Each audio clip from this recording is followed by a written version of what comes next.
people would ask, oh, what's the best personality? I'm like, there's no good personality or the best one, right? There's good versions and bad versions. But the cool thing is that our worst traits are also what power our best traits. They're interrelated. Being structured and being fascist are similar things. In fact, they come from the same energy in the same space. So I think accepting the weaknesses helps us understand that we can twist that weakness into a good way and maybe make it become a strength of ours. Hey, Eric, welcome to the show. I'm glad to be here. Thank you for having me. You are a personality type connoisseur. And I'm curious, in your experience with writing your book and just knowing the types so intimately, do you think different types experience happiness differently? That's exactly how I separate the types, to be honest. Like, I know a lot of times, a lot of these personality things, they are dictated by whatever, introverted, extroverted, and all these kind of external factors. The way I, let's say, put people into boxes, so to speak, is I focus on their core value. And I think our core values are the things that we strive for. So thus, those are the things that we need or at least want to make us happy. So by that rationale, yeah, people definitely value different things. I will say that maybe one of the core things that leads to unhappiness is when you've been told that you should value something that you maybe don't truly value. And thus you're going for something, it's like being left-handed and being forced to be right-handed, right? It just doesn't feel right. And I think that can lead to unhappiness. That's interesting. I was talking to a young person recently,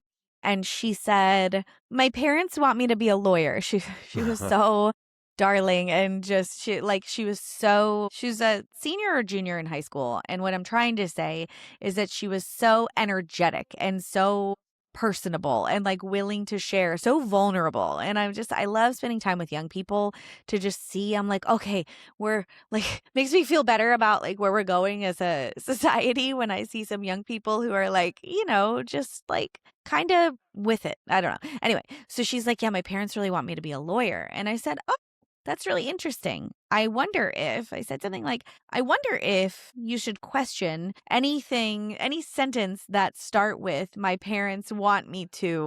And I was trying to, she's like still living at home with her parents. She's like not an adult yet. I was just trying to like lead the witness a little bit in, I wonder what would happen if you started your sentence with, I really want to ...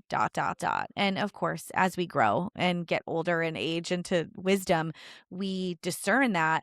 But how many of us are walking around with this view of what success is or fulfillment is that's like completely outdated and not even ours? Are you seeing that a lot, or? Yeah, I have two groupings of students, and one is young, usually around 10 or 11. And usually I get those when parents are just like, I do not know what to do with this kid anymore. They don't listen to me. They are no longer that cute little kid who just does everything that their parent says. I have that grouping of students. And then I have a grouping of students around their 40s. And they would be in the same situation that you're mentioning. Like they'd be like, well, I had the same job for 20 years or whatever. I hate it. I don't like where my life is right now. And, on the surface level, anyone could view them as being quote unquote happy, right? Like they might be married, have kids, have a stable job, live in a house. I think all the things that we're told will make us happy, and they're not. And so I think it's funny that my goal is always to make sure that the young kids that I have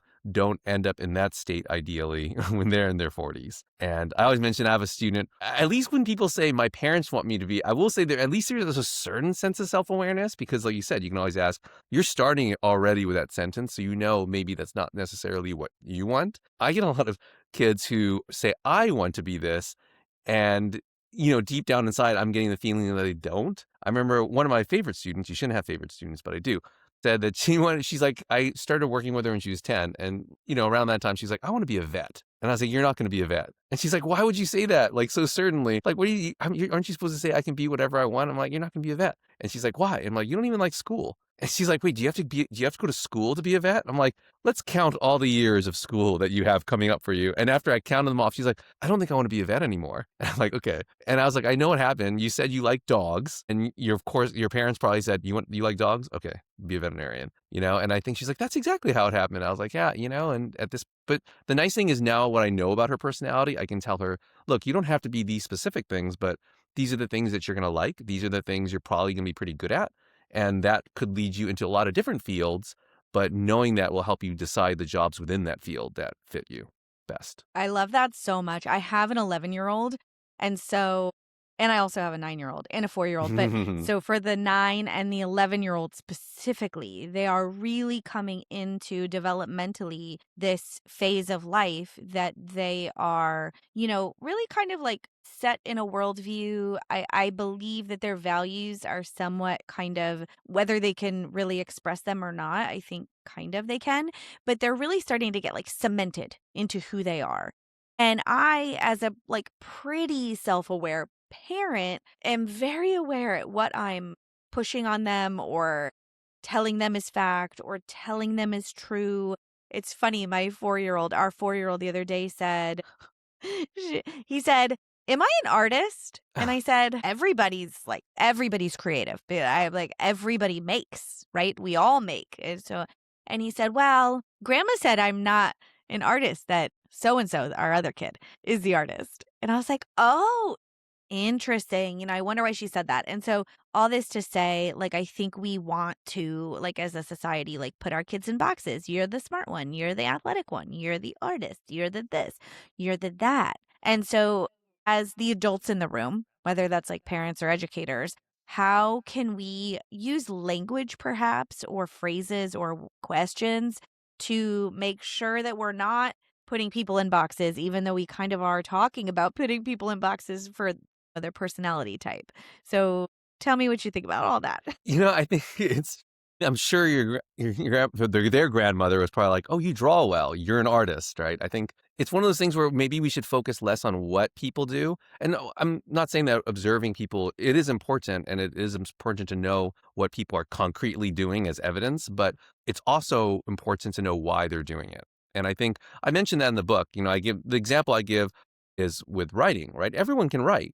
If you take a bunch of different authors, you'll find that they have totally different personalities, right? So the cool thing is Jane Austen writes, Ernest Hemingway writes, Leo Tolstoy writes, but I can guarantee you they're probably writing for very different reasons, and that kind of dictates what they write about, right? I don't think anyone can confuse Jane Austen with like her social structure and living in like these tidy homes and going to these parties with Ernest Hemingway, who's out like in the ocean, deep sea fishing and writing about bullfighting and things like that, like very different personalities. And I think it's important with parents or teachers and educators to just know that, like, figure out what your students or children, why they're doing the things they do. What are they really getting out of it? Because they can all play sports too, like, and different things that they do, but they might be doing it for different reasons. You might have one kid who's plays sports because they just want to be part of something. They want to be around people. They're very social. They like have that feeling of security of knowing they're part of the group and that they're contributing. And there are other kids who play sports because they just want to take their opponent and grind their face into the ground. They're just like,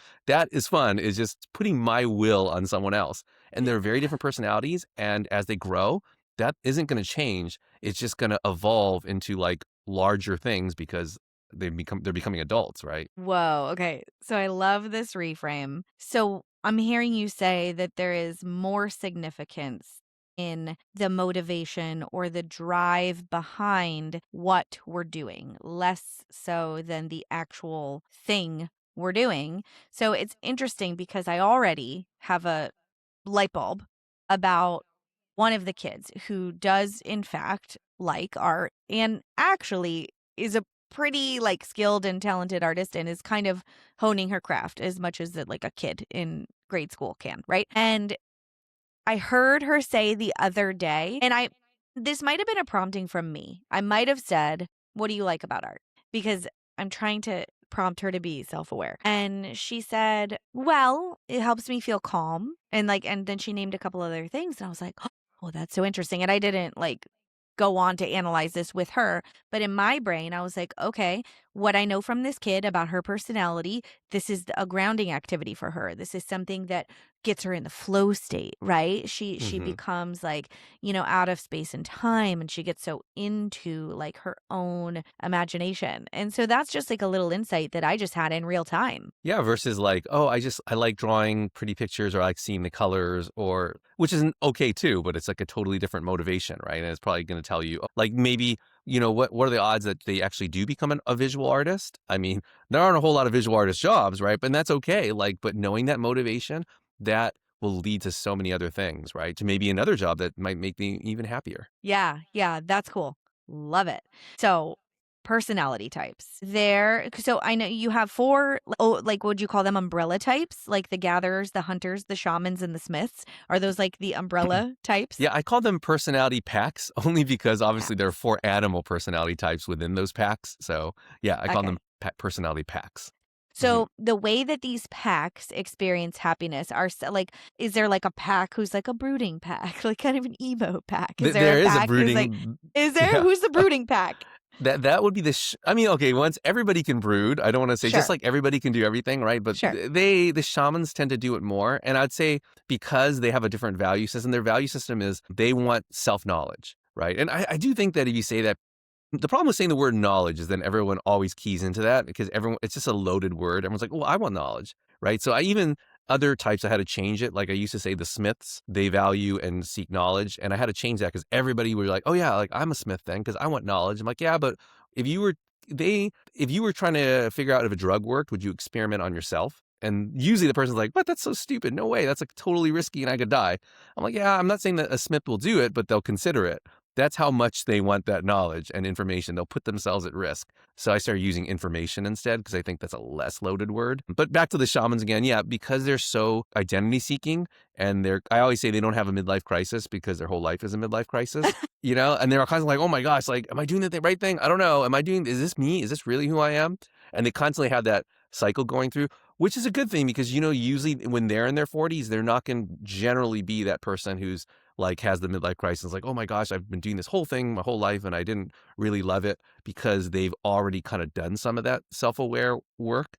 But yes, that's a long way of saying they would be the brooding type, especially when they're younger. Definitely during puberty, that will hit them. Everybody gets hit hard during puberty. They get hit the hardest probably in terms of questioning themselves. And they make up about only 8% of the population. So, not that many of them. Who's like that annoyingly positive patty pack? Like who's like okay, like I'm just so happy. Yeah.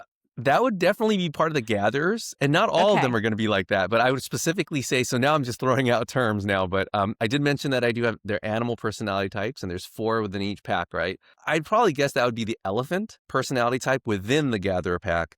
Gatherers value safety and security. So they would be the type of person who might play a sport because they want to be part of a team, they want to contribute, because that just makes them feel as part of a community. And that's one thing that they do quite well is build communities and maintain them. And I think the elephant would be that cheerful, like, even if they're not even feeling it, they'll be like, no, but I'm supposed to be like this because this is how this will make everybody else be cheerful. And then we'll all be happy together. And because they make up about half the population, their values tend to get impressed on everybody. So in a way, if you're a gatherer, you pretty much grow up the first part of your life thinking, hey, you know what? I am perfect. I am great. The way I do things is the way that everybody else should do things because that's what I'm being told. So thus they would have that very sunny personality. Now, once again, they don't always think they're perfect, but you know what I mean? Like when your values Sure. are being reinforced through school, through your parents generally, odds are 50% of the time your parents are going to be one of your parents is going to be a gatherer. So, you know, they would be that person. That's so interesting. Okay, so we talked about gatherers, we talked about the shamans. What are maybe some key characteristics of the hunters and the smiths? And then I want to get into like kind of more individual personalities. And if you want to try and type me, I think that would be fun too. So what are like a couple key characteristics of The, those packs? so the hunters make about a third of the population. And as you can tell by the term hunter, they seek out excitement. So they seek things out.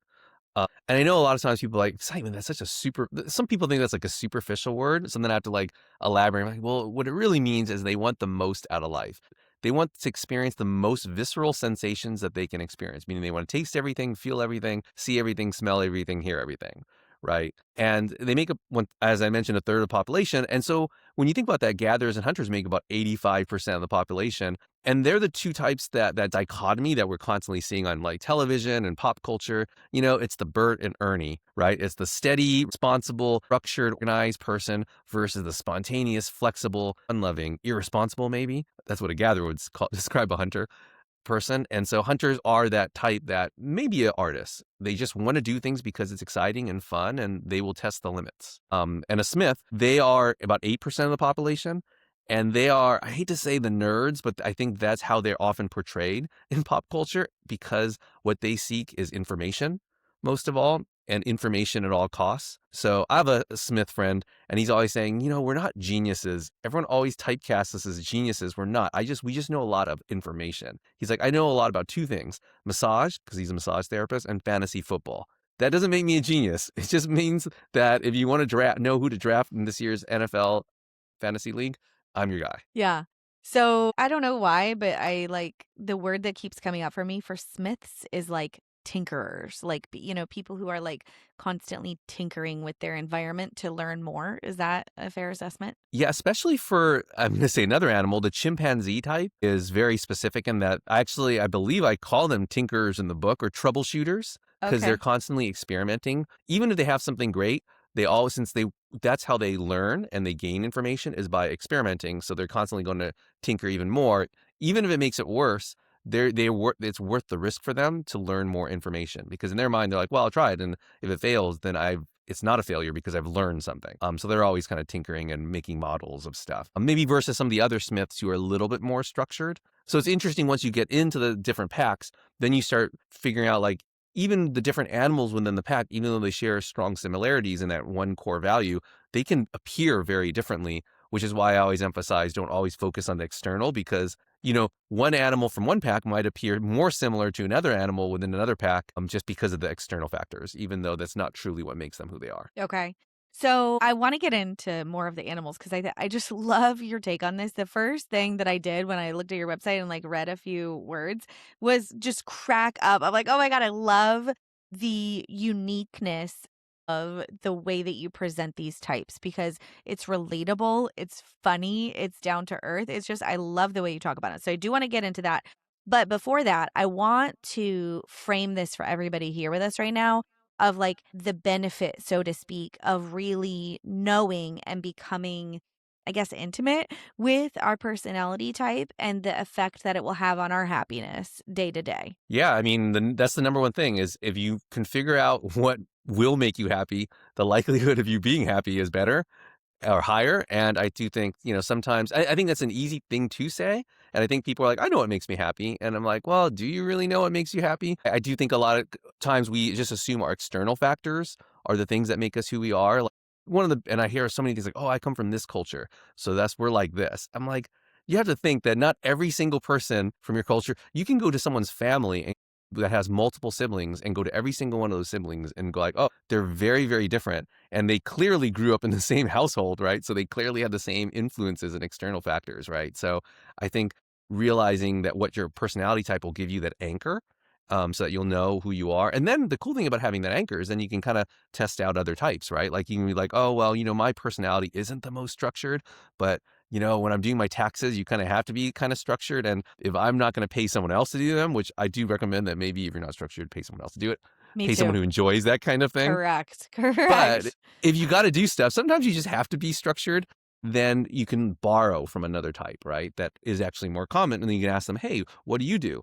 Like, would you make a list? And it doesn't mean that you have to become that person, but at least you can try and borrow some of the skills that they have while still having the anchor that who you truly are, because that will continue to make you happy. Oh, I love that. So, okay, so like try it on, like just like Yeah. let's see how this feels to pretend like I'd be really good at accounting for a minute. Like, So you're already which telling I me about your personality type already that even though I actually would have guessed that already. Not to say that I was guessing that you're a okay. bad accountant, Yeah, but yeah, yeah. you're not Okay. giving me accountant vibes. Yeah, for sure. So what else do you need to know about me to guess like either which animal or which pack? Like what do you think? Like when you try I and type mean, somebody, what do you the pack is really, I won't say the pack is easiest, but that's the one that I focus on the most. And in Okay. the book basically is like kind of like telling people how to type people. So it kind of goes through the methodology and hopefully not in a wonky, like boring kind of way. Like I do use a lot of pop culture references and personal stories. Um, but really finding that core value is important. So, I mean, I would guess you're a shaman already for the only really one piece of evidence that I would say is the fact that you said, oh, with my kids, I'm trying to teach them self-awareness and how to be as self-aware as possible. That's a really big thing that shamans want to pass down to people because they feel like that empowers people, right? Is like when you can help someone figure out who they are, then that'll give them power because generally we're better at the things that match us more. Once again, like the righty lefty thing, if you finally give a left-hander the ability to use their left hand, you're going to be impressed and how good they are, right? And I think so. I would go with definitely a shaman pack. The others I'm still kind of figuring out, but maybe I could, in describing those types, then I can figure it out later on. Okay, cool. Yes, you nailed it with the shaman. That's awesome. That's so cool. And I have to, so let me give you a little disclaimer. This might help you a little bit too. Before I actually took your assessment, I brought my Myers-Briggs type over and I just thought, like, oh, I wonder what it, and the first thing I did is I brought my Myers-Briggs over and read my deviant role. And I was like, oh my God, that's so hilarious. But then when I took your quiz, like the assessment, on your website, which I'm going to link down below because you have to go take this assessment. It's so fun. When I did that, I was still a shaman, but I was in a different animal, right? And it was still great and hilarious too. And I was like, oh, that's so interesting. And I wondered what the discrepancy was. I love how you focused on words because I love words. So maybe you could tell us a little bit of the inner workings and how it's different from, let's say, Myers-Briggs, because they have 16 types too. Yeah. Do you want me to start with the gatherers or specifically shamans first? Well, no, just like the uniqueness of your entire methodology Oh, first, okay. I think would be helpful to like frame it, like, or whatever you think is like more contextual I'm for so this. used to talking about gatherers first because they're like Yeah, 50% of the population. And then it right. makes them also feel special because sometimes they don't feel special because they're like, wait, you're saying that I'm like a lot of people? That sucks. And I'm like, hey, man, if you were different than a lot of people, I guarantee you wouldn't like it. If you switch places when one of the more minority types, you'd be like terrified. That's so funny. You Yeah. know, it's hard because it's within each personality pack, it changes, right? Like, and Okay. that is probably the big difference. I think Myers-Briggs, they use like these introverted, extroverted, intuitive Yes. sensing, and it's like that dichotomy between the two. But I feel like that doesn't necessarily manifest itself in that way. And the big example I often give is, let's say, if you're a Smith, and there are two types within the Smith. There's four types, but you mentioned two as an example. You could be in the MBTI version, you could be an ENTP or an INTP. And that's just a fancy way of saying you're either the extroverted version or the introverted version. In my version, you're either a chimpanzee or an owl. And the difference between the two doesn't exactly manifest itself that way that we think of extroversion, introversion.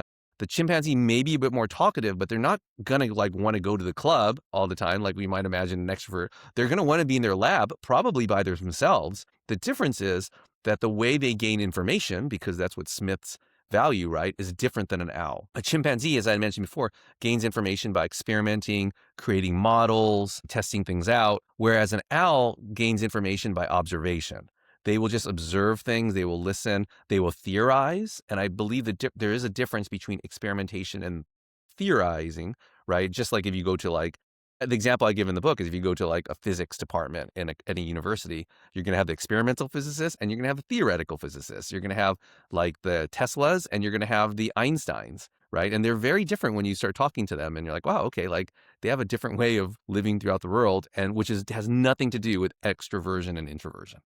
Okay, so the I and the E don't mean in this context introversion or extroversion. It's just they're different meanings in your Yeah, test, I don't, and right? I don't. Okay, That's why I don't even use those. got it. Those meanings, those extroversion, introversion, really only works with gatherers, and I think that's probably why it got so popular. Is because gatherers, not only do they make up half the population, they are also the most likely, because of who they are, to volunteer for like samples and things like that. They'll volunteer for studies because they're like, oh, I want to help out. I want to be part of something bigger than me. And Yeah. so they'll do that. So they have their feelings and their emotions and their values have a oversized, I guess, influence on a lot of studies. So that's why introversion, extroversion is such a big thing. Okay, that's fascinating. I did not know that. Okay, so I love how you mentioned that your book is essentially a tool. Your book is called The Power of Personality: Unlock the Secrets to Understanding Everyone in Your Life, including yourself. And I think that the more we can understand another, like I am all for self-understanding, but also like the more we can understand another person, the better our relationships will be. We're not coming from judgment. We're coming from almost like a neutral place of like, this is who you are and this is who I am. And maybe even like, this is why we butt heads sometimes because you're a this and I'm a that. It kind of helps it make sense a little. Is that what you're finding in this work? Yeah, the funniest thing is, when I owned my education company, I owned an education company for about a decade, and we'd have about 1,000 students a year. So I'd teach this to my teachers so that they could use it, because they were always interacting with their students on a one-on-one scenario. So I was like, you got the time and you're one-on-one, you got to do this, right? And the tutors that got it the fastest were the parents, because I think parents immediately when they started reading this stuff, they were like, gosh, no wonder why I look. And they always say the same thing. They're like, I love all my kids equally. I love them all equally, but my son sure pisses me off sometimes, and they started seeing, oh, it's because we just have different personalities and we're reading things differently and we're seeing the world differently and we're not communicating on the same level versus maybe another kid, maybe they do share similar personalities. So they're a little bit more aligned with them. Right. And I think that's kind of why parents play favorites. I think parents say they don't play favorites, but they do, but that's okay. It's not really like favorites. I think, you said you have 3 children. I'm sure if one of them has a personality that's a little bit more similar to yours, you might argue with them actually more, to be honest, Correct. but you'll communicate with them on a level that you might not with your other children, which is totally fine. Correct. That's just how it all goes. Yeah.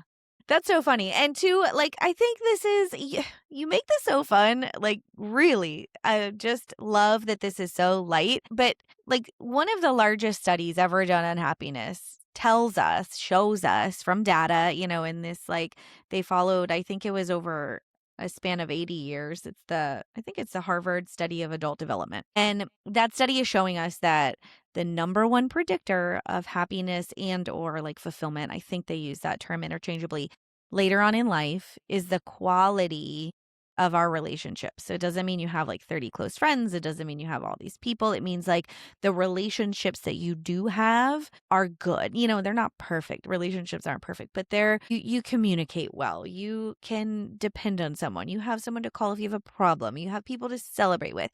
Like, it's our relationships in life. And so I really, really believe that like knowing thyself and knowing the other this is the foundation of lifelong relationship work. And so it's so cool that you make it fun and that it's not like boring or drudgery, because like we got to have fun. Like, this is, we got to have fun in life. You So, have to have fun, and knowing people are fun. So knowing your yeah. friends better, knowing your loved ones better should be fun. It could be a Harry Potter test. People want to know what Harry Potter character they are. That's fun. And, you start reading and you're like, oh, okay. Like I was working with, or actually my 12-year-old niece was reading the book. And granted, like the book is sometimes, it's hard. I mean, she's not going to know who Plato is probably and like the Platonic value system. But she's reading it and she's just starting to ask me all these questions. And she was like, why am I a stag? Why am I a stag? I'm like, well, first off, that's exactly what a stag would do, be this pushy. Like, why are you like pushing me like we're at like a social event? And then I finally said, okay, well, what Harry Potter character do you think? Because she loves Harry Potter. She knows the character. I like, what Harry Potter character do you think would be a stag? And she's like, well, Professor McGonagall. I'm like, you're right. Like, it's an intuitive thing for people where like we're constantly meeting all these people in our lives and reading all about all these characters. So we all have this encyclopedia of knowledge in our heads. And so hopefully my book will help tap into that a bit, because it should be fun. Like, figure Yeah. out what Game of Thrones character you are. That's fun. Yeah. See, I don't know Game of Thrones, but I do know Harry Potter a little bit, not like intimately or anything. But so who's a shaman in Harry Potter? I mean, Shaman's going to love this because Harry is one for sure. Okay. Harry would be a Yeah. humpback whale. He's the typical, for anyone who knows Joseph Campbell, he's the typical Joseph Campbell archetypal hero. So he's like the Luke Skywalker type, the King Arthur type. He would be a humpback whale, self-sacrificing, and he does, not to, spoiler alert, sorry, but he does like, sacrifice himself at the end, right? And that's kind of one of the things that they do. Not to say every humpback whale does something that drastic in their life, but they are very self-sacrificing. They'll fall on a sword for people. It just makes them who they are. But yeah, it would be Harry would be the big character who's a shaman. Dumbledore, also a shaman. And I know I'm saying major characters, so people are like, oh man, why did the shamans get the cool people? I'm like, number one, I don't think Harry grows up thinking he's cool, and Dumbledore also did not grow up thinking he was cool. For sure not. And it is a fantasy ish, kind of book. And there are a lot of shaman characters in the fantasy world. But, if you read like Hemingway or something, you're going to get a lot of hunters. Hemingway's a hunter. You read Jane Austen, you're going to get a lot of gatherers because she's a gatherer. So, you'll find different books will be more appealing, maybe based on your personality. Yeah. I don't know why, but my first thought was like, oh, Snape was a shaman. I don't know, because he was like dark and like scary. Oh, and and brooding. Well, he is definitely like brooding. Yeah. He's actually not a shaman. He's a smith. Really? And because smiths like information. And, when it comes down to it, Snape Okay. is very information based. He's technically, right, like Yeah. a spy. And spiders, he's specifically a spider. That's an animal type within the smiths. Okay. Spiders make the best students. And Snape was an excellent student. Killer whales also make great students. Hermione is a killer whale, and that's another type of Smith. They're actually very similar to each other. Killer whales and spiders have very similar personality types. Killer whales just think they're the best students, but spiders actually are the best students because they're just a little bit more cautious and more structured. Killer whales are structured too, but spiders are just a little bit more patient. Okay. So yeah. Well, that's very Hermione, like thinking she's the best student and like, needing a little bit of that humility in there. They're right? hard driving. Killer whales are something else. We call them the CEO type because they make up a good percentage of CEOs, even though in the general population, they only make up 2%. But they make Wow. up probably like, I'm throwing out a number, but I'm guessing like 25% of CEOs. It just goes towards their strengths. Okay, that's interesting. Okay, so well, I want to be like self-serving. You want to Imagine know that. what type you are. What I want animal to know am what I? type I am. Well, I mean, I know, but I want to see if you want to guess and if you need any more information from me to make a guess. And then I just want to like unpack it a little bit. I'll ask one question because I feel if I ask too many Okay. questions, that's like cheating. Okay. Were you a good student? How were you as a student? I say now that I hacked the system. Mhm. So I wasn't like the best student, but my GPA was certainly above average. But I think maybe I am giving too much away, but I should say one more thing that I feel like even though I wasn't the best student, this sounds so ridiculous, likable. So that I kind of like got by a little bit. So yeah. No, I totally get that. Okay. So, oh man, I'm between two, but okay, my first instinct as being correct but then I had a second one, which is I was like covering my bases. The first instinct was a baboon, and then the Okay. second one was a dolphin. So those are the Okay. two that I would say. Were Yep. either of those correct? I got dolphin when I took your test. Okay. Yeah. Yep. Okay. That's and I should say I asked the student question because I was trying to separate the two, but like dolphins aren't always. They might say that too. Like they're very the word I think of like in the most simplistic fashion. I always kind of think of like one word that a personality type feels like. It doesn't mean they are that, but like your impression that you generally get when you meet them. And the dolphin is popular. So they are very popular, generally because they're vulnerable and they're generally okay with like saying, hey, you know what? Yesterday I crapped in my pants, like they might say something like that, like they just meant to give too much information to people. Yeah. And in a weird way, that's super appealing to people because people will be like, oh, like this person is so open. And because they're so open, it makes me want to open up. And thus they have a lot of very good relationships with people because they themselves are open. So thus people talk to them and stuff. So they do come off as being very popular. Okay. Interesting. Well, I mean, I think that tracks as far as the podcast goes because I kind of show up and I'm like, this is what's messy about my life right now. Like, let's just be real. So yeah, these are my kids. I'm not getting along with this kid. kind of. I mean, I yeah. try not to name names. They're like, Mom, do you talk about us on your podcast on social media? I was like, I never name names. Just the ages. So I know, right? Exactly. Figure it out. Totally. It's so funny. Yeah, and that's typical. And dolphins and baboons are similar in a way, but the way I divide the shaman, so there's 4 animals, right? And then I split them off into 2 groups, and then there's 2, and then I split those off. So actually, dolphins are actually in a group with pandas, and so they're a bit more communal. So I always like to say, like, they're the person who, if they were in a position of, let's say they were a teacher, and they were doing this really cool system that was working with their kids, and then let's say the principal came and said, oh, this doesn't fit standard, so you got to stop it.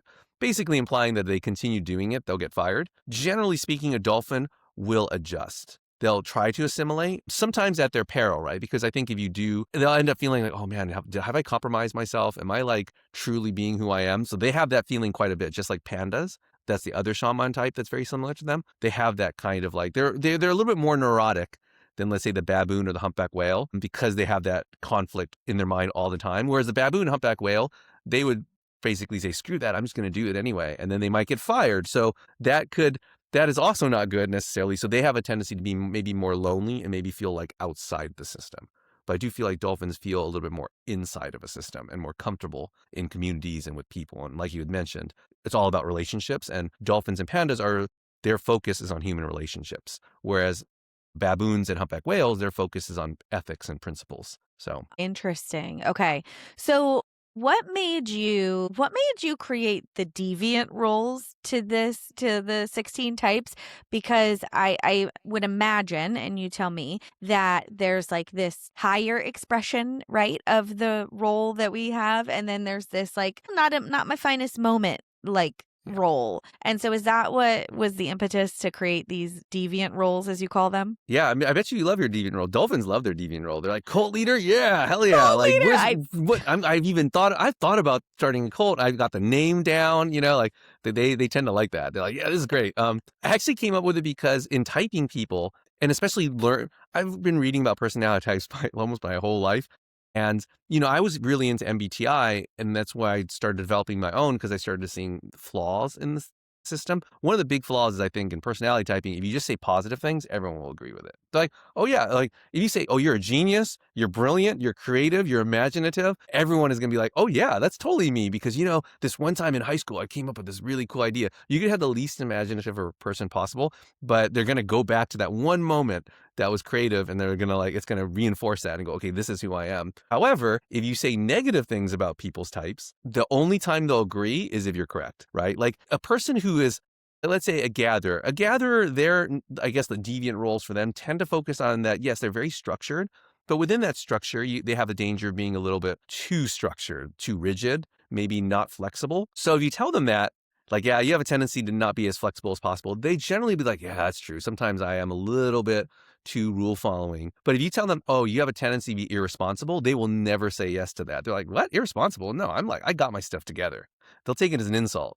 But if you told a hunter that, they'd be like, yeah, who cares? You're responsible. Yeah, sometimes I just kind of mess around. Yeah, it's not a big deal, right? But if you told them they were rigid, they would get mad. So it's funny, like we very rarely claim the negative traits of any other type, and we will readily claim our own just because I think we kind of deep down inside know what our flaws are. So that's why I started doing the deviant roles. And it's just fun. And people would ask, oh, what's the best personality? I'm like, there's no good personality or the best one, right? There's good versions and bad versions.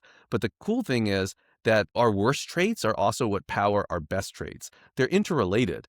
Being structured and being fascist are similar things. In fact, they come from the same energy in the same space. So I think accepting the weaknesses helps us understand that we can twist that weakness into a good way and maybe make it become a strength. Yeah. Yeah. I think it just adds in so much humor personally. And I think that's an interesting observation that people won't own the bad stuff that's actually not true. So what I did when I saw your website is I brought over like my 4 letters from Myers-Briggs because I didn't realize that you did it in a different way. And so in Myers-Briggs, I'm an INFP, which is the humpback whale. And I don't know why, but the first thing I didn't want to read about the type. I wanted to read about the deviant role. And so when I pulled that up, it's the martyr. And I thought, oh my gosh, here it is. And so I really actually do feel a little like the martyr is correct. But then I also kind of vibe with the cult leader thing. So yeah, I think it's great. Yeah, it's tricky because, if you're a shaman, and I do think that's why the packs are important because I'll talk to people just typing characters and like Daenerys Targaryen, she's a character from Game of Thrones. She's like this type. I'm like, no, she's not exactly. But I can see why, because they're saying, oh, she's the same type as Jon Snow. I'm like, they're not exactly the same. And you can kind of see that in their personalities, but they do have similarities. So understanding that the packs helps us go, yeah, we're going to share similarities. So you're totally going to share similarities to like a humpback whale. But I will say that there are big differences between the two and they will come out. I think not as exactly the same, but I had a friend who was a panda, and pandas are similar to dolphins in a way. And she, on the Myers-Briggs, got an INFP, which is a humpback whale. And when I first met her, I was like, yeah, you're not, you're a panda. And she's like, what, you're just telling me what I am? Like, no, I took a test. I took this test and I got this. I'm like, yeah, no, you're not. And she's like, why would you say that? I'm like, okay, were you a good student in school? She's like, I was a great student in school. I was like, just that confidence alone and the fact that you value that so much, a humpback whale would never say that. They don't really value school as much as you do. And so she's like, no, that's not everybody. I'm like, okay. And then I introduced her to another friend of mine who actually is a humpback whale. And he started telling her about his life. He's like, oh yeah, I dropped out of high school and then I got my GED. But I'm lecturing in colleges because I became friends with this professor and I'd already read in high school all these books on Roman philosophy. And she was like, what the heck is going on with this vagabond life? So in that way, humpback whales are very, they kind of live vagabondish. And I don't think dolphins, that's a particularly appealing thing to them. They'd be like, no, I kind of want my own kind of structure. Yes, that resonates with me. That resonates with me deeply, actually. Like, I realize the older I get, the less I like to travel. Like, I just want to be home in my little routine in my little spot where that I've created. So I don't know if that's like true for that. Ooh, the people though too, right? Like And the you have people like for with the people, yes. the relationships. With the people. We moved like I mean this is a couple years ago now. 30 minutes away. Like a couple years ago we moved 30 minutes away. And it took me like a year to like where's my people? Because like 30 minutes you don't get in the car and like go to your old neighbor's house every day. Like you just don't. Yeah. You don't see the people that you saw when you walk the dog and it took me like a really long time to like I need like my dog walking people that I see every day. I need like my school, the school friends where my kids go to school. I need this, but I need, my dentist. Like I felt like I needed like this little pack around me. And so that's like so spot on. Yeah, shamans are so connected with the people around them because they're seeking their identity. A lot of their identity comes from their relationships. Right? They're like, "Oh, I am this person's mother. I am this person's this is the relationship that we have." So even if like someone were to like you were to continue to see someone but they like totally changed the rules, quote unquote, of your relationship, that would be jolting as well, right? Because you're like, no, that's not how you are changing the way I view myself by changing yourself. And that's like messing me up. So that's why, the packs are different because like if you're like a hunter, you know how I'd said separated the dolphins and pandas with the baboons and humpback whales in that way of saying people versus principles. Hunters that value excitement, they're separated in totally different ways. Like they are not, you wouldn't categorize them in that way because their core value is so different. Oh, will you tell us what you are? I am a baboon personality type. You're a So, I baboon. mean, yeah, very similar to, I mean, I'm a shaman, so similar to dolphins in that way. Yep. We're a little bit more focused on principle and ethics. So they tend to be more in an advocacy role versus a community building role. So dolphins would be more likely to be in a community building role, and baboons are just very talkative and will voice their opinion. Dolphins will too, but I think baboons would be a little bit more aggressive, and not that's not necessarily a good thing generally. Their Okay. deviant role is the bomb thrower. That they'll just like, I got this cool idea. Let's all get along, rally around it. But then the problem is, like a day later, they might have another cool idea and then totally flip and like, oh yeah, I was vegan, but now I'm totally paleo. Like, like they just get into things like ideas really easy that they believe in. I mean, this is their worst version of themselves, by the way. And Yep. then they'll just throw themselves in and like they always have a new cause. I Wow. found that quite a bit when I was younger, where I was always like getting into like a new thing. Interesting. I resonate deeply with that too as a fellow shaman. Like I'm sure there's little bits and pieces of each thing, but I'm always like with my husband, it's a joke. I'm like, remember that time I fill in the blank? I mean, there's like dozens of that. Like, remember that time I thought I was gonna be a nutrition coach and I went to back to college and took a college course. That's what's remember that time I volunteered at the health department? Remember that time I like wanted to adopt that puppy? Remember the time I thought I wanted to be a yoga teacher? I mean, there's a lot.